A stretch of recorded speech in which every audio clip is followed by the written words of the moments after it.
Welcome back to the Guardian Project podcast. This is episode 180, and I'm your host filled with overwhelming remorse, Andy.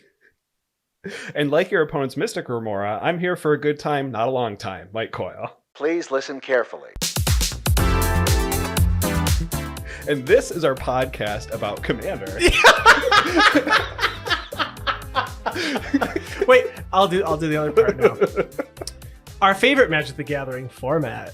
And this week, we are challenging the notion, one thing to say, 3 words, birds aren't real. To talk about just how real birds are in Commander. So we talked about some tribal episodes in the past.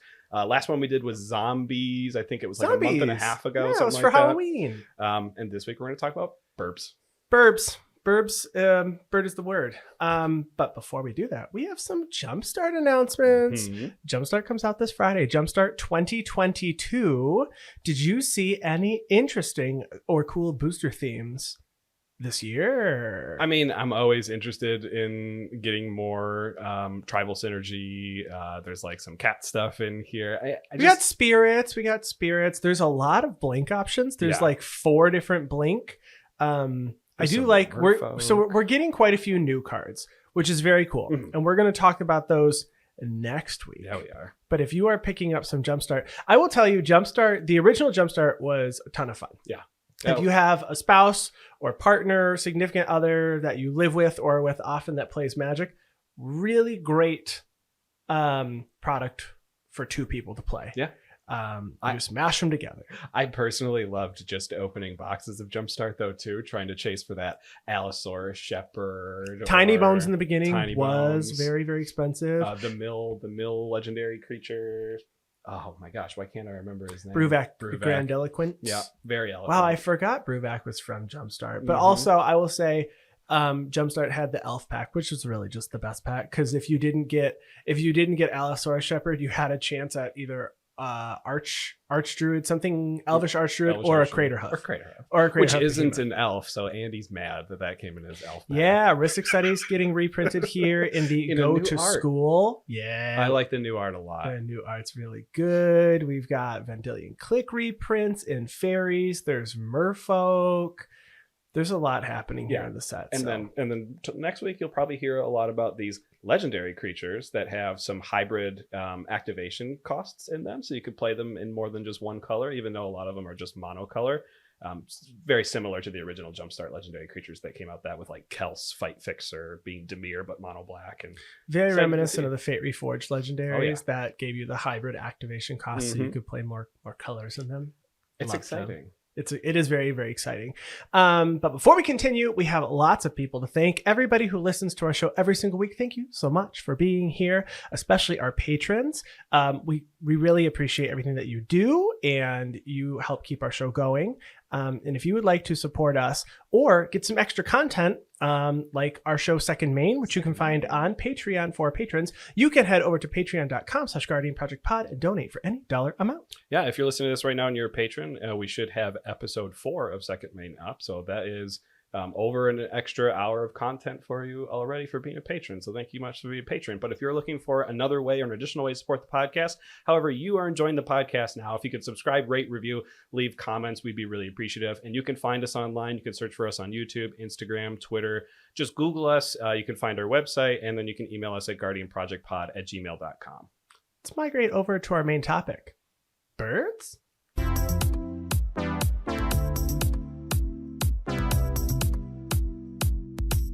All right, birds. The 30th most popular tribe based on EDH Rec. Yeah, birds. They fly. They got feathers. Birds? It reminds me of bees, the card bees from Apples to Apples. Oh, yes. Or it just has a question. Or does it have a question mark, or is it all exclamatory? I don't remember. No, I think it was a question. Bee? Or was it bees and then exclamatory? Was it a question? Bees? Bees! There's also, that game was fun the 3 times you played it with your family, and then you put it away because it's like, meh. Well, and then they had the, Cards Against Humanity. Cards Against Humanity, the adult version of Apples to Apples. And then they had Crabs Against Humidity, which was like a knockoff. I remember there were some discussions. That was an expansion. of the game. I don't know if I don't actually think it was. I thought it was. I thought there were lawsuits surrounding that. Oh, maybe. I could be wrong. I hope so. I hope there's lawsuits because then Cards Against Humanity would like print a card called Crabs Against Humidity and have it like just bash the other game or something. I think that'd be hilarious. Maybe we have no idea what we're talking about. It could but be. Back to birds and Oh, not yeah, that's crabs. the topic. It's not birds. crabs. We're talking all about birds. We're going to talk about our favorite birds, the top bird commanders and strategies for birds. So talking about birds, Mike, what is the first thing that comes to mind when you think birds? Birds typically fly. They have I wings. love flying. Yeah. Oh my gosh. Okay, can I say best? It's so good. That is like the best keyword. It is. It's free evasion because flying, I mean, it's not shadow. It's not land walk, but like they don't print shadow and land walk on things often anymore. Yeah. Flying, we get it every single set. Every single set. And, you know, I mean, we get reach too. And well, there's reach out there to block your flyers. But you do have to swing to win. With birds, for the most part, there aren't a ton of bird commanders or strategies that aren't relying on something like a bunch of anthems or enchantments that make your bird stronger. Yeah. You're pretty much swinging to win unless you have some sort of maybe a combo in the deck that's... I don't know if there's like any chance that people are winning from card draw effects using things like Coastal Piracy to have things swing into draw cards and then winning with like a Laboratory Maniac. But Lab Man is not a bird. And if you know me, I would never do that. In a tribal deck, I would never put a none. I know. And, you know, I do that to a fault, though. Sure. So, to be fair, they also usually have higher mana values. Although, I do like that there are a few birds and cards that just say things with flying or birds cost less. So, you've got that there available to you to make it not so painful. That is an interesting topic. There are a lot of cards that specifically have support for creatures with flying, and then another subset of cards that have support for creatures with birds. So obviously both work with birds, but there's a lot that goes with flying. But there are some old cards, because I had a bird tribal deck way back in the day that used the original printing of Kangi Airy Keeper that cared about a thing called feather counters. So whenever someone talks about birds, I do think of feather counters as well. 3 cards have feather counters, 2 old ones, 1 new one. Kangi Airy Keeper.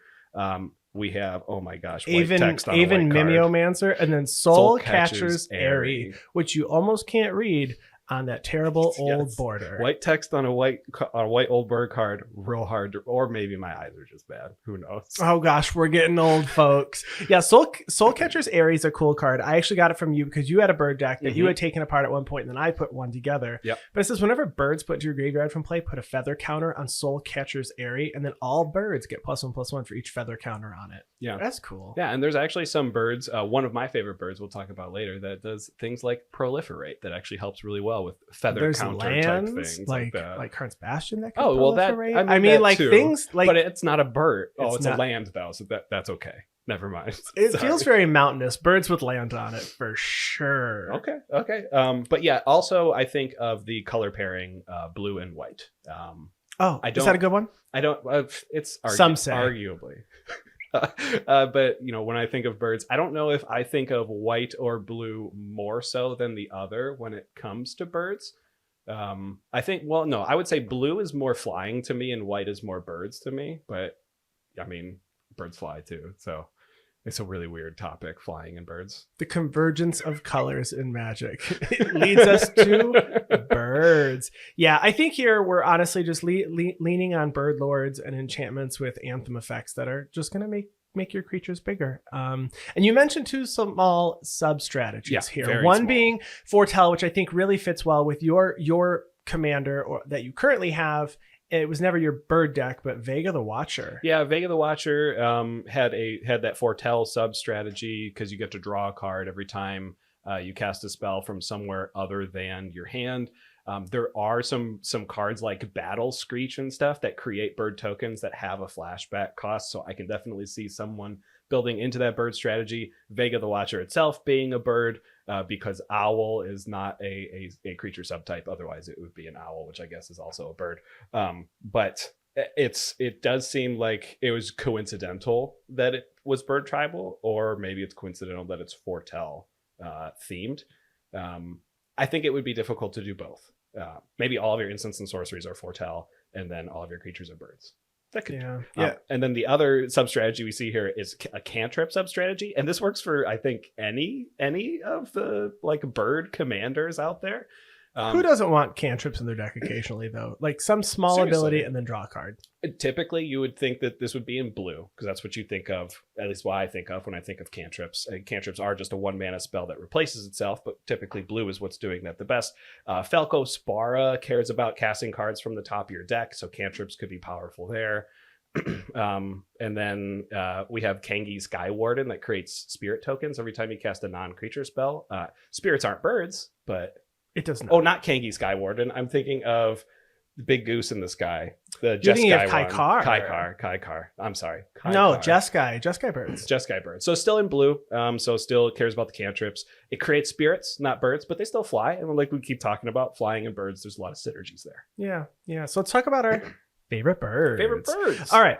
Here's my 3. The first one is Aven Windguide. So this card's really good. It came out back in Amonkhet. It's a 2/3 flying vigilance bird warrior for 2 white and a blue. It says creature tokens you control have flying and vigilance. It also has Embalm, which allows you to play it from your graveyard. You have to exile it, but you make a token copy of it. That's a zombie bird warrior with no mana cost. And it's white, specifically. Yeah. Really great card. The deck that I currently have, that is Bird Tribe, which is Kangi Skywarden, has an art theme. It doesn't fit. Unfortunately, I have a birds flying south theme, and Aven Windguide is just not. Bird standing up. Doing that bird standing up theme, or birds with like staffs or something, or that one's probably more common than we think, honestly. Birds with staffs. I'm just thinking of like Ojita, like Ishai and Brina. They both have staffs. What if we did birds with backup?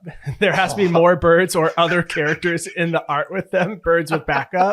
I love it so much. So Aven Windguide's fantastic. I don't think every single one of the decks, the commanders we're going to talk about later as the top 5, really care about Aven Windguide. You have to really care about creature tokens for Aven Windguide.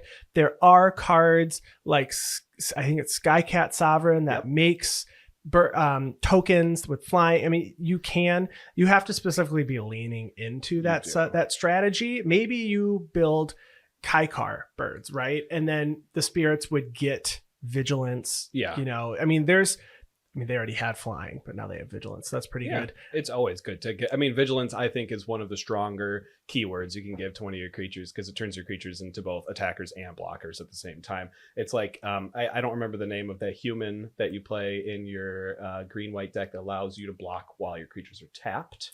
Oh, it's one of the cards from Kamigawa. It's sorry for putting you on the spot. No, it's not Michiko. It's the other one. Michikoro? No, that's a land, Mikikoro. Okay. But there's a creature that says you can play this at any time you could cast an instant, but it says tap creatures can block. So it's like pseudo vigilance. Yeah, pseudo vigilance. So that's how I see like it just is a really powerful effect, being able to block an attack. I play Aven Windguide in my Abdul Adrian deck because I make so many 1/1 tokens there.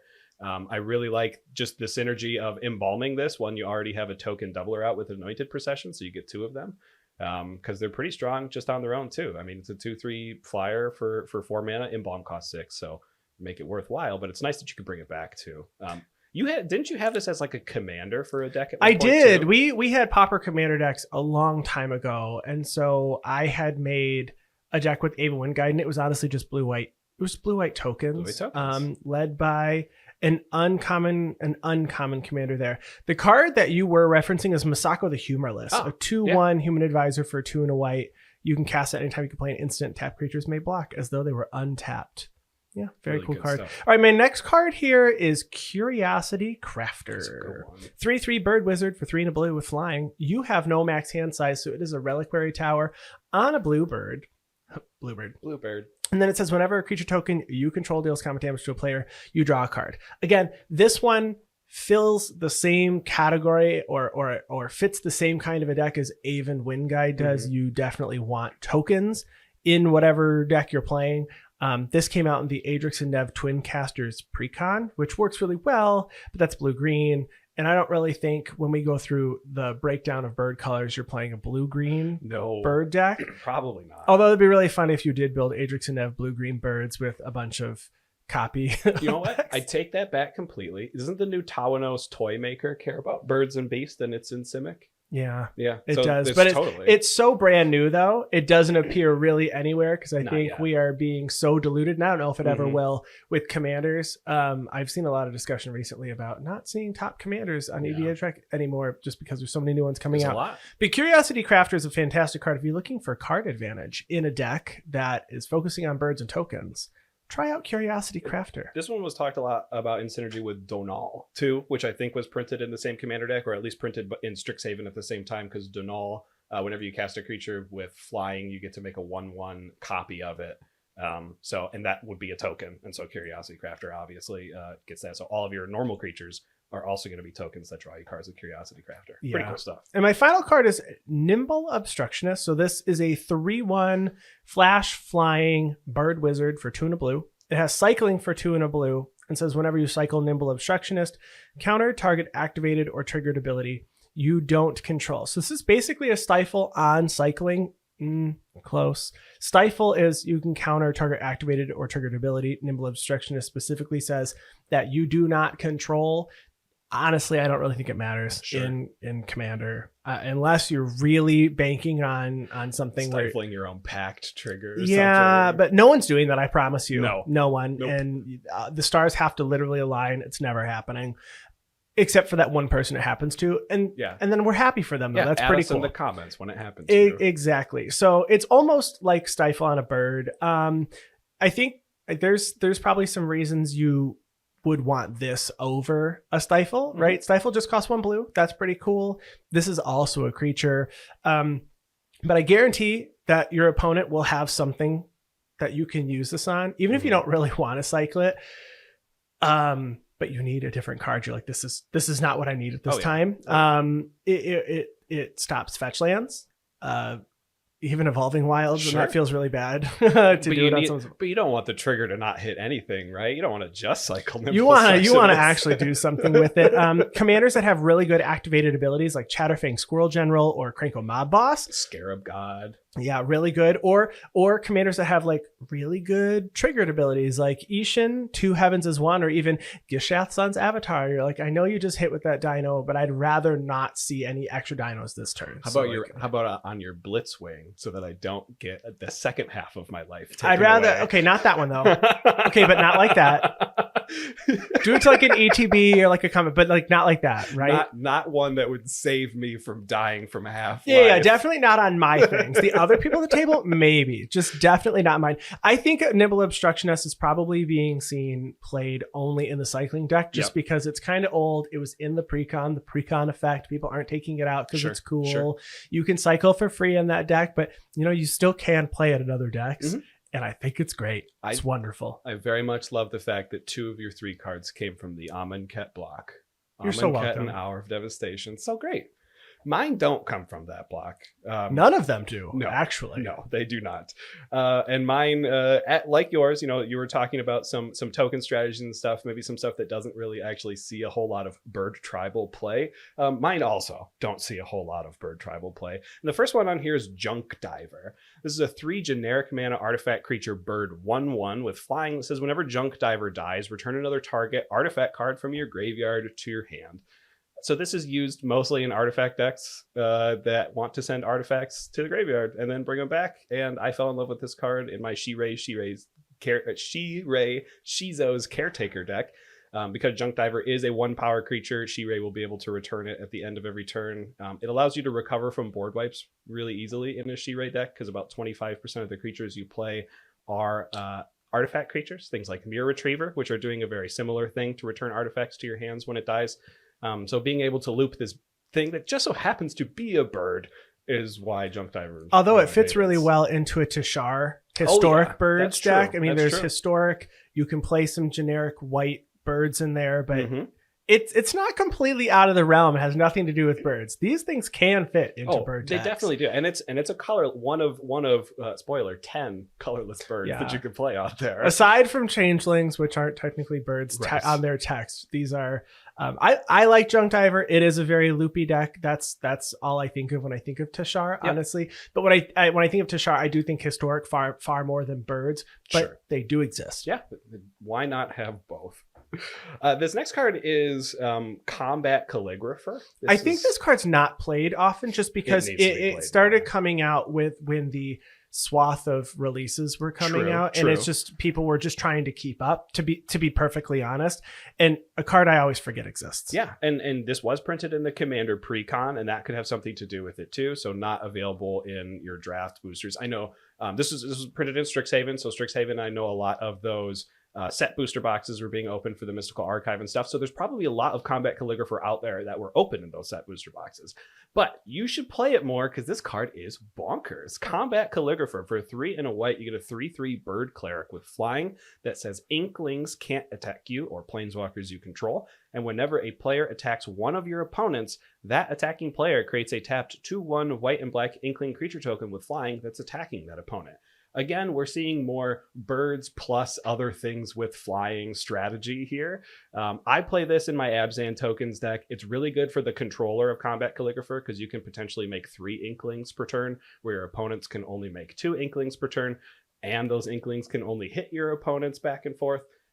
So I find this as a way to, make it so people don't want to swing at me, and also start creating a very large board of flyers. So I think this would fit really well. I mean, it's in mono white in just a generic birds deck because you just create more flyers, and it's flyers your opponents are creating too that can't block yours. Yeah, it keeps the game moving and makes people want to swing, this came in the Brina the Demagogue deck, which also is a bird. Holding a staff. It's very... holding a staff. Birds with staffs, birds with backup. I should make multiple bird decks here. But I like abilities like this that remind me of Edric Spymaster of Trest, or even the new Gix. Something Phyrexian. I'll look it up. Yeah, so the new Gix that make your opponents want to swing at each other. Now this isn't for each. They make just a tapped 2/1 white and black Inkling, but it has flying. It's just really good, and it doesn't say get rid of it. It says that's really good, and it's also attacking them. Tapped and attacking. So I also play this in like my Rafine Scheming Seer deck because having more attackers before your Connive trigger goes off is really good. Yeah. Again, you are giving your opponents creatures this way, but they can't attack you or planeswalkers you control. the planeswalkers you control thing might be actually really relevant. Maybe I should be playing this in my Dejuru mono white planeswalker. It is mono white. That's pretty good. Gix, for that deck for the planeswalker reason. Gix Yawgmoth Praetor is that brand new bro card that we were talking about. Phyrexian Praetor. It's the OG Praetor. Yawgmoth. No, it's the new one. No. I mean, I think story wise, I think Gix is the original Phyrexian. Is how the story. Or the original Praetor. The original Praetor. Yes. Yeah, I just messed that all up. I'm glad everybody listening now has caught up. Gix, my understanding, is the original Praetor. Yes, I also think that is true. My recollection also leads me to believe you are correct. Combat Calligrapher is great. I think Inklings are wildly popular. I still see Brina today. People should play more Combat Calligrapher in bird decks and non-bird decks alike. Yeah, agreed completely. That's why it's one of my favorites. Now, my favorite bird, the bird I have played in the most decks, guaranteed, is Thrumming Bird. For 1 and a blue, you get a brand new creature type Phyrexian bird horror 1/1 with flying. It says whenever Thrumming Bird deals combat damage to a player, you get to proliferate. And proliferating means you choose any number of permanents and or players, and then give each of those another counter of each kind they already have there. So in my instances, maybe I have planeswalkers that I want to increase the loyalty counters on. Maybe my opponents have infect counters that I want to increase. Recently, I would say I have this in my Ambassador Blorpy Blorp Boop deck. It not only increases the number of tickets that I can get, because tickets act like energy. It also allows my infect strategy to work a little bit better. So Thrumming Bird, Proliferate, +1/+1 counters. I mean, it's seen in Simic decks all the time too. It doesn't have to be played in infect, even if it is Phyrexian. But yeah, my keyword counter deck wasn't blue, but this would have been nice to give more training counters or matrix counters or whatever it is that I was playing. So Thrumming Bird is great, and it works actually with, let's transition now into the top 5 bird commanders here, starting with number 5 with not a ton of bird decks, which is only 107, Falco Spara Pact Weaver. It's the oh my gosh, the word is not Bant. The family is called Brokers. It's the Brokers. This is the head of the Brokers, which is a 3/3 flying trampled bird demon for 1 green, white, blue. And it says flying trample whenever it enters the battlefield, it enters with a shield counter on it. And you may look at the top card of your library at any time, and you may cast spells from the top of your library by removing a counter from a creature you control in addition to paying their other costs. So I didn't actually think that there were going to be a ton of counter synergy like with birds, but there's actually a decent amount. If you take a look, there's some birds that care about putting counters on other creatures that you control, or putting them on themselves. Soul Catcher is a really good. Whenever a creature flying dies, you put a +1/+1 counter on it. Ishai, Ojutai Dragon Speaker, a very popular commander, is whenever an opponent casts a spell, you put a +1/+1 counter on it. So you can remove counters from any creature you control. Yeah, doesn't matter what kind of counter it is or anything like that. I know I see Ledger Shredder on here, a little bit expensive to be playing in Commander maybe nowadays, but the Connive trigger is going to allow you to get those +1/+1 counters, and I'm sure you can build Connive in a few other ways into the deck as well. I actually saw this card when looking through some of these EDH Rec ones, and it's not a bird, but it cares about creatures with flying, and that's Winged Portent. And I had completely missed this card. For 1 blue, it's an instant that says draw a card for each creature with flying you control, but also has Cleave for Simic for green-blue that says draw a card for each creature you control. But I think 3 mana, draw a card for each creature with flying you control is really, really strong. It is. The problem with this is that most bird decks can't play it because that stinking cleave cost is Simic, so you can't put it into a blue-white deck. That's fair. But it works in Falco because Falco is in green. Yeah. Most bird decks don't have green, but now that we have Tawnos, we might see some more. Yeah. It'll fit really well into Tawnos. The other card that I think works really well with Falco, and I guess just birds in general, is Broker's Ascendancy. Not sure this is one of our favorite ascendancies. Looking back at them, this one says at the beginning of your end step, you put a +1/+1 counter on each creature you control and a loyalty counter on each planeswalker you control. It's good, and this one does happen at the beginning of your end step. So it's not one that like the Sultai Ascendancy that forces you to wait until your next. There's like this one has immediate value, an immediate, quote unquote immediate value. Correct, yeah. End of turn. This turn you're going to get value. That works really well because if you're playing a bunch of birds with Falco, you're going to have something to take a counter off of to cast something from the top of your library with Falco. This bird deck, of all of these that we're going to talk today, I think is the most unique. I also think is the most involved. And I don't know exactly how the plan would come together. You can do the exact same thing and just add in green aside from the blue-white ones. But this one might be one just for style points because you get to do many in-game physical actions. A lot of game. There's a lot of... Sounds like it's right up my alley. It's a lot of board management, and you're going to spend 10 minutes on your turns when your opponent spent 2 minutes on their turn. So keep that in mind. Falco was number 5. Yeah. Number 4, we have Soraya the Falconer. This is quite an old card from Homelands. Soraya the Falconer for 1 white. You get a legendary, I'll look it up on Scryfall in a second to actually figure out its creature types. I assume it's a human. It says all falcons get +1/+1, but that's been errated to say all birds get +1/+1. And for 1 and a white, you can have target bird gain banding until end of turn. So this is a mono white birds deck. I don't think anyone's ever built Soraya the Falconer not as a bird tribal deck. There's only one type of Soraya the Falconer deck out there.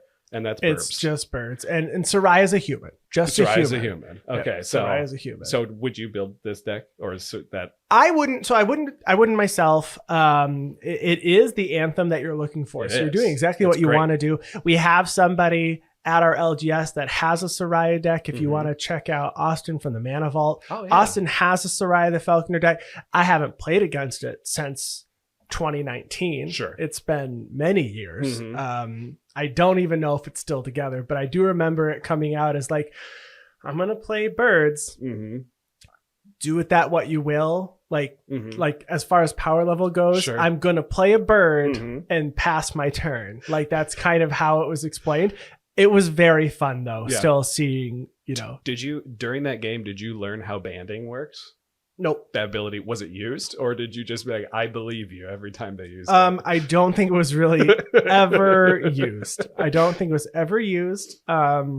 So, I mean, this is, I guess, a good opportunity to just talk about some pretty good mono white birds, because that's all you're going to see in this deck.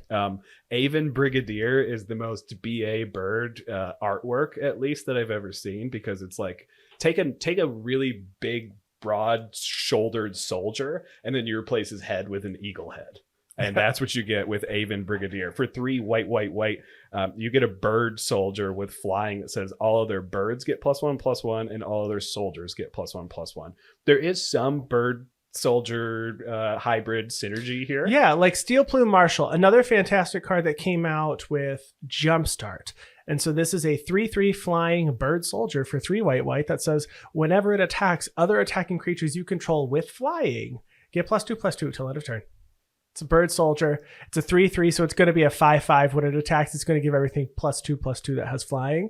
Let's go. All right, I take giant birds. I did a very short Scryfall search, and I take everything I back. You can totally just do bird soldier tribal. There are 36 bird soldiers. So Avon Brigadier pumping up the other 35 bird soldiers. I think there's a deck just there.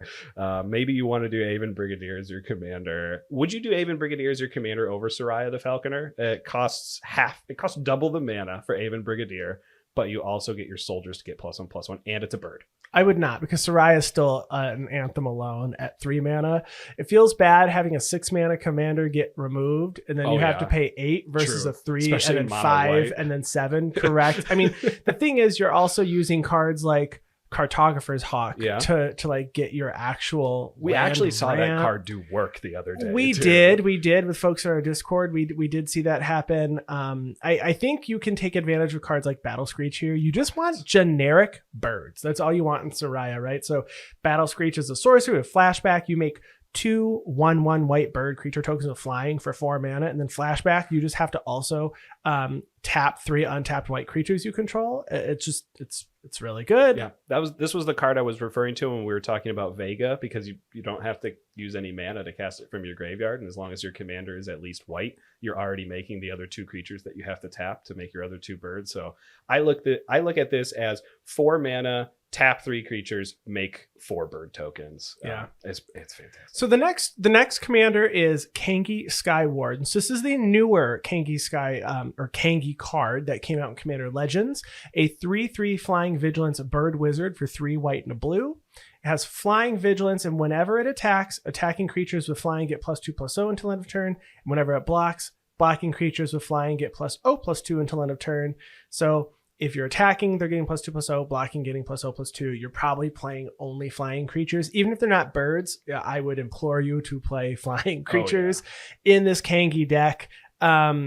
This deck is swinging to win. I built this specifically because I have a Birds Flying South theme, and I wanted to just have a deck that was featuring a commander that I don't think a ton of people play.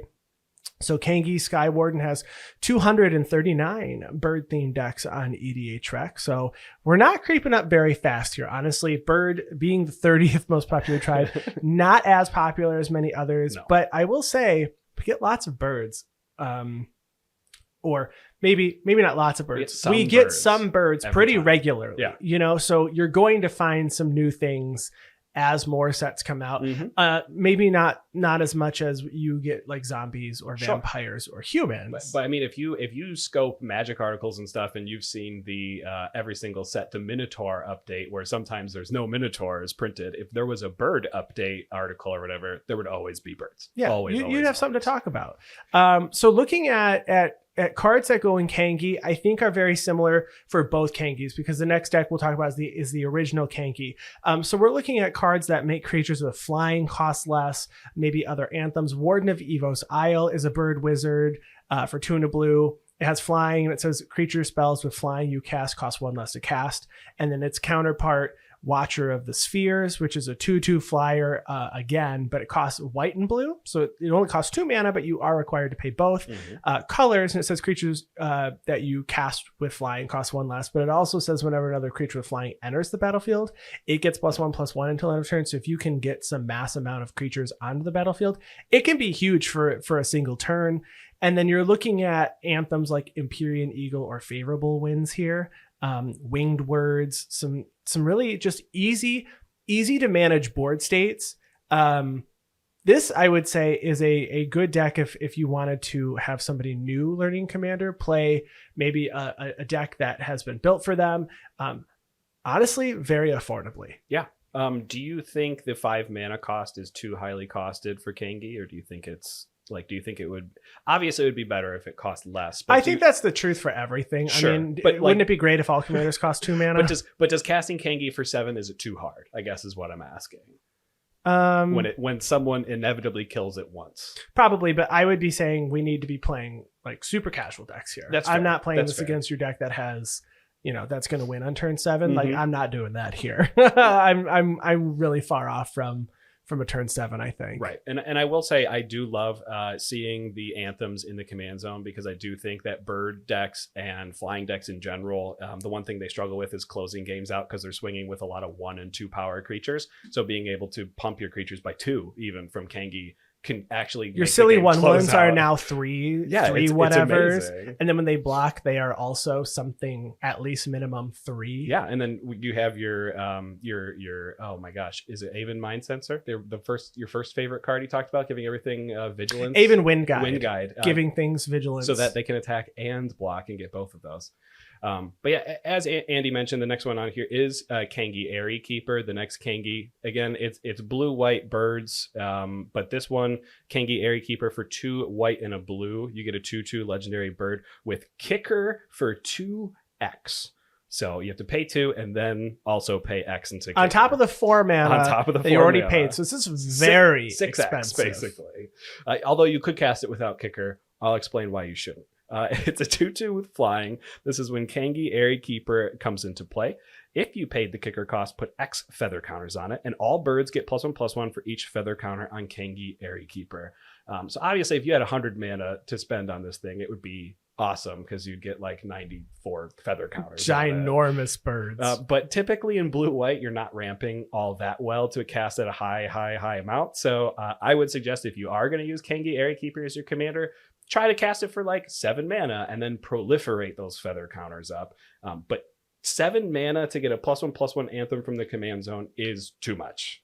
It's too much. Yeah. I can't do it. I had this deck, couldn't do it. Soraya does it at 3, but only in white. Yeah. Adding blue and 4 more mana to it is difficult, I will say. But again, you're playing this in a pod that is playing at the speed that Kangi Airy Keeper could play with. Mm-hmm. I know that whenever I do play my Kangi deck, I usually say this is an art themed deck that is a budget deck that I owned every single card for. There's no way that this deck is more than like $125 Sure. total. If it is, the card that added it to go up that price, not synergistic. It's probably because I'm using Snow Basics or something. Okay, sure, right? sure. But the difference between this and Kangi Skywarden really there's really no difference, honestly. The cards that you're seeing played in the 99 in the 99 are they're all pretty popular. This one might be playing Aven Mimeomancer more often. I'm not actually sure on that because it cares about actual feather counters. So you can put more feather counters on this Kangi as opposed to utilizing it for what Aven Mimeomancer wants it kind of to be used for. So it's a 3/1 flying bird for a 1 blue and a white. And it says at the beginning of your upkeep, you can put a feather counter on target creature. If you do, it has base power and toughness 3/1 and has flying for as long as it has a feather counter on it. In this Kangi deck, you can put them on the Kangi Airy Keeper, which then becomes a stronger anthem for other birds. So I think this one can take advantage of those feather counters more, or easier. But I also think that this deck wants a thrumming bird, which you mentioned, versus the other Kangi that did not. I don't think it wants that. Not necessarily. We talked about there is a lot of maybe not a lot. There's some +1/+1 strategies, some counter strategies, but you have to build around it. Yeah, and Falco Spara wants thrumming bird as well. Yes. I don't think that Kangi Skywarden does. Yeah, probably not. But at this point, I think I would rather play with Kangi Skywarden over Kangi Airy Keeper. To be fair, if you're using Kangi Airy Keeper as your bird Craterhoof Behemoth on turn 10, that would probably be a really good use of that in the command zone. If I'm just waiting till turn 10, I'm going to cast it with like 20 mana, whatever I have there, and that's the turn I try to swing out and win. I could see that. Do that. You have Smothering Tithe, so I mean, that's true. You could get there ways sooner. To ramp, it's just a little bit harder. It's ramp on hard mode. Welcome to Azorius. Ramp on hard mode. Now, the last commander we're going to talk about is one that I did not expect to be number one. I'll be perfectly honest here. I never see this being played in any other way than I've seen it previously, and that's Derevi Imperial Tactician. Derevi has 438 bird decks in EDH Rec. It's a 2/3 flying bird wizard for green, white, blue, and it says whenever it enters the battlefield or a creature you control deals counter damage to a player, you may tap or untap target permanent, and then you can pay 4 mana and just put Derevi onto the battlefield from the command zone. That doesn't use commander tax. It's pretty great. That's the reason a lot of people play with Derevi. I will say its second most popular theme for Derevi is birds. I didn't even expect that. The first theme is pod, which would be sacrificing something, going and get something bigger. And then the one after this is stacks, but bird tribal solidly number 2. I would say Derevi I usually see as stacks. Maybe that's just because of the folks that we've played with at the LGS, or I've seen it as just definitely used in like an Agila deck because the warriors, when they can untap things, it's a lot. Definitely. I didn't expect to see birds here, and it gets to use like Birds of Paradise. Yeah, because you get green, right? So it's in the same Wing colors. Portent, right there. It's in the same colors as Falco Spara, but Falco cares about counters and casting things from the top of your graveyard, and this is just, you'll always have Derevi on the battlefield, and you get to... I really like the untap feature. We talked about when we first had our like, what do you think of when it comes to birds? When you put evasion on a piece of cardboard, it increases the mana cost of that cardboard. So being able to untap your lands just by swinging in with your already evasive flyers to continually cast your overpriced birds in your second main phase seems really, really strong. And that's like just the tip of the iceberg that you can do. You can do this as a control strategy. That's typically what I see when I see Derevi. It's a control strategy, tapping down my creatures, or pod is another one, like Andy said, because you get to untap your creatures that are doing the pod effects when you get to do it and deal damage. And then you could kill Derevi and bring Derevi back for 4 mana every time and just empty your deck of 4 and 5 mana value cards. Seems really strong. There's no reason why you can't do that. Honestly, I think the value here in using Derevi is just that you have potentially more mana, or almost like vigilance available to you. Definitely. Right? So I have to do something to give vigilance in Kangi Skywarden. In Kangi Airy Keeper, you have to do the same thing, but you might have a better pump. In Derevi, you kind of just have vigilance. If they don't have blockers, you swing with 5 creatures and the 5 creatures deal damage, and you can untap lands, or you can just untap those 5 creatures. So you can treat this as a bird vigilance commander that also has green. And that's probably how it is being played, in all honesty. Yeah, if you look at the green like instants and sorceries that this is playing, it's Cultivate, Kodama's Reach, Rampant Growth, Farseek, Nature's Lore, Heroic Three Intervention. Visits, Is it in there? Harvest Season. Oh, it is. Balagad Recovery, Triumph of the Hordes. There you go. There's your win con in green. That's actually really Okay, really I actually cool. really like that. Yeah, that's fantastic. Falco Spar. I bet Falco Spar is playing that too. Yeah, you got Broker's Charm again here, Cyclonic Rift, Generous Gift, Eladamri's Call, Growth Spiral, Crozane Grip. All right, we like the green cards. Let's be honest. Green's good. Green is really good. Turns out green's good if you're going sideways with your creatures, or I guess if you have vigilance, you can just go horizontal with your creatures too. Yeah, adding green's good. Now we don't have a ton of green cards. Mike, break down the colors of birds for us. We have 322, not 32. I left off that extra 2. There are 322 legal birds in Commander at the time of us recording this episode. That's correct. There are some cards that will kind of skew the statistics slightly, and I just wanted to mention those real quick. There's some two-sided cards. Elrond, God of the Cosmos, has a backside of Haka, Whispering Raven, which is where that bird creature type comes from. That one's actually not going to skew our statistics. These next two are. Kien, Dean of Substance. On the backside of this card, you have Imbraham, not Abraham, Imbraham, Dean of Theory, which is a blue bird. And then Shale, Dean of Radiance, is a white bird. On the backside of that, you have Embros, Dean of Shadow. So, and that is a black human that might throw off the black. The Deans do have some wild They creature do. types on the two sides. I always forget that the Deans are there because I only ever see the front side of the Deans if That's I true. have them. I mean, I don't think I've ever seen Imbraham played, cool. and I've never seen Embros, but I've seen Shale, Dean of Radiance built as Orzhov birds. Well, let's take 2 seconds just to read Imbraham real quick then. Imbraham, Dean of Theory, for 2 blue, you get a 3/3 legendary creature bird wizard with flying. And it has an activated ability of pay X blue and tap it to exile the top X cards of your library and put a study counter on each of them. Then you may put a card you own in exile with a study counter on it into your hand. So you dig one turn, and the next turn you can just pay blue and then put one of them into your hand. Or you can just pay 3 and tap it, and it's almost like just draw a card, right? Because you could just put true. 1 into exile, and then that 1 in exile goes to your hand. That's fantastic. So you could do 5 and then 2 each turn, or you could just say, you know what? I'm just going to draw a card. Just put it in an instance. This one, so this is for your Simic bird deck out there. So this is your Tawanos or just Imbraham as your commander out there.